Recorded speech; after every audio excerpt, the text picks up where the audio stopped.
22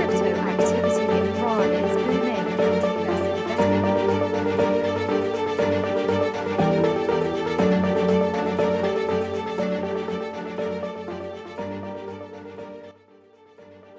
Tehran से आई बड़ी खबर ने पूरी दुनिया का ध्यान खींच लिया है।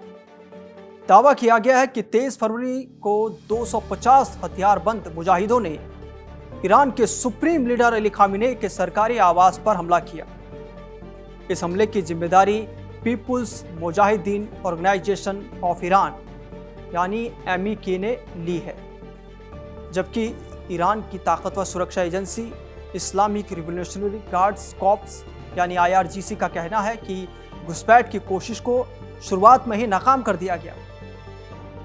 मीडिया रिपोर्ट्स के मुताबिक हमलावर मध्य तेहरान में स्थित बेत-ए-रहबरी यानी खामिनेई के दफ्तर और आवास की ओर बढ़े थे।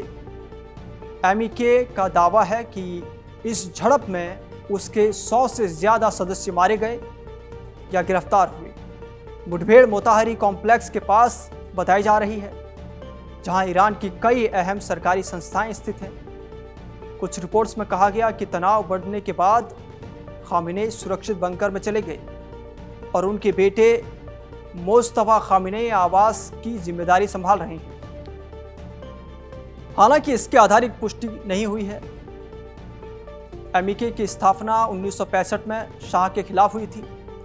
1979 की इस्लामिक क्रांति में इसकी भूमिका अहम रही थी, लेकिन बाद में सरकार से टकराव के कारण इस पर प्रतिबंध लगा दिया गया।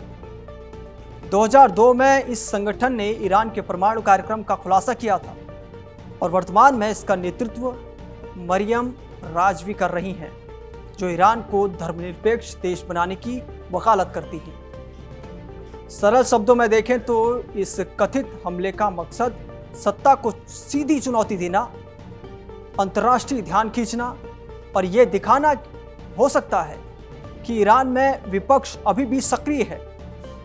हालांकि MEK Mujahideen Organisation of Iran इसे कामयाब ऑपरेशन बता रहा है और सरकार इसे नाकाम साजिश कह रही है।